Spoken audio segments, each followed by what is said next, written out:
اعوذ باللہ من الشیطان الرجیم بسم اللہ الرحمن الرحیم۔ السلام علیکم اسٹوڈنٹس، آج ہم سورہ الحجرات کا تعارف پڑھیں گے۔ سورہ حجرات قرآن پاک میں 26ویں پارے میں موجود ہے اور قرآن پاک کی موجودہ ترتیب کے مطابق اس کا نمبر 49 ہے، یعنی کہ ترتیب توقیفی کے مطابق یہ سورت 49 نمبر پر ہے۔ یہ مدنی سورت ہے، یعنی ہجرت کے بعد مدینہ منورہ میں نازل ہوئی۔ اس میں 18 آیات ہیں اور یہ سورت 2 رکوع پر مشتمل ہے۔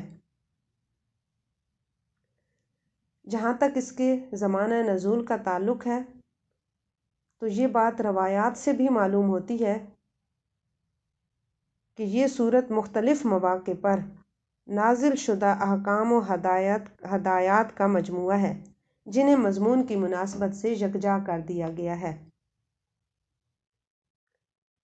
اور کچھ آیات مدنی زندگی کے آخری دور میں تقریباً 9 ہجری میں بھی نازل ہوئی ہیں۔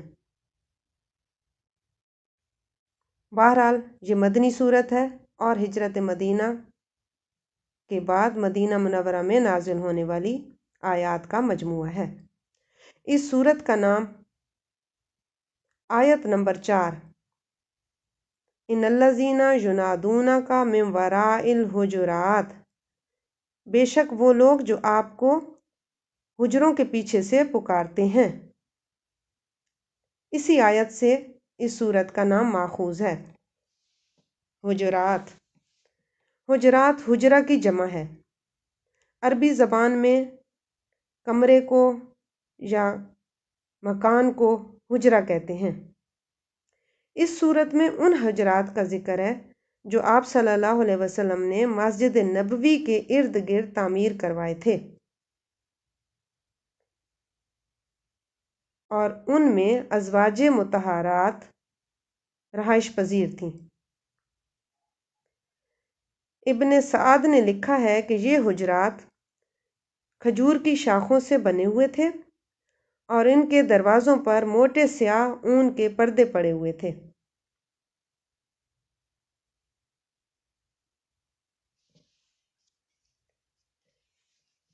جہاں تک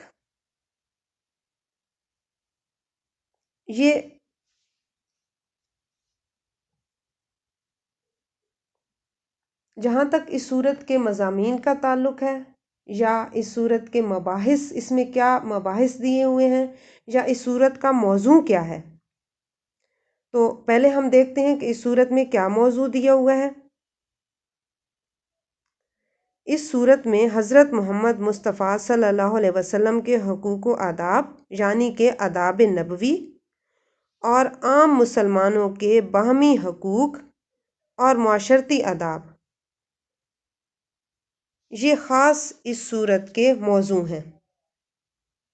اب اس میں کن مباحث کا ذکر کیا گیا ہے یا کن عنوانات کو بیان کیا گیا ہے، تو سب سے پہلے اس صورت میں شروع کی 5 آیات میں، شروع کی جو 5 آیات ہیں ان میں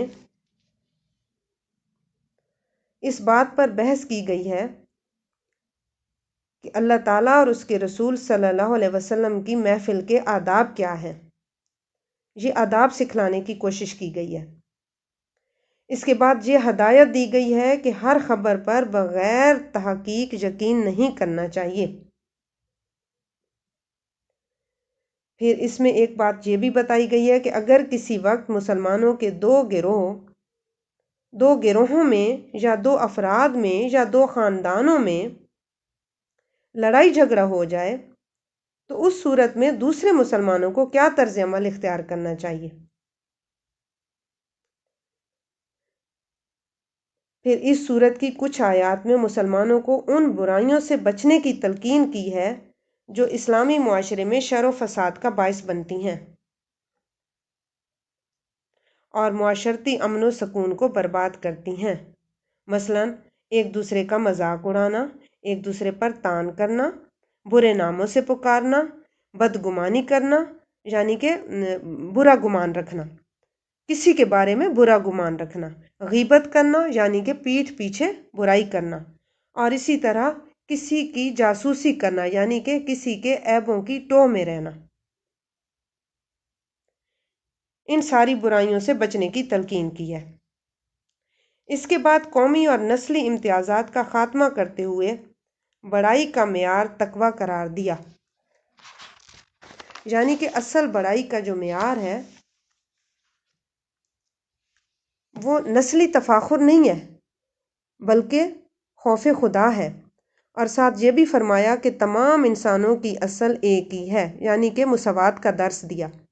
قوموں اور قبیلوں میں ان کا تقسیم ہونا تعارف کے لیے ہے، نہ کہ تفاخر کے لیے، یعنی کہ قومیں اور قبیلے اللہ تعالیٰ نے فخر و غرور کے لیے نہیں بنائے، ایک دوسرے پر تفاخر کے لیے نہیں بنائے بلکہ تعارف کے لیے بنائے ہیں۔ اور پھر آخر میں لوگوں کو بتایا گیا ہے کہ اصل چیز ایمان کا زبانی دعویٰ نہیں ہے، یعنی زبانی طور پر ایمان لانا نہیں ہے، بلکہ سچے دل سے اللہ اور اس کے رسول صلی اللہ علیہ وسلم کو ماننا اور ان کی ماننا، رسول اللہ صلی اللہ علیہ وسلم کو ماننا اور ان کی ماننا اصل ایمان ہے۔ تو یہ اس سورت کے مباحث ہیں۔ ان کو آپ لوگ یہ بھی کہہ سکتے ہو کہ اس سورت کے جو ہے اس میں کن کن باتوں پر بحث کی گئی ہے، کن کن عنوانات کو زیر بحث لایا گیا ہے، یا یہ کون سے مباحث ہیں۔ تو یہ سورہ الحجرات کا تعارف تھا۔ انشاءاللہ کل سے ہم سورہ حجرات کو بامحاورہ ترجمہ اور لفظی ترجمے کے ساتھ ہی مختصر تشریح بھی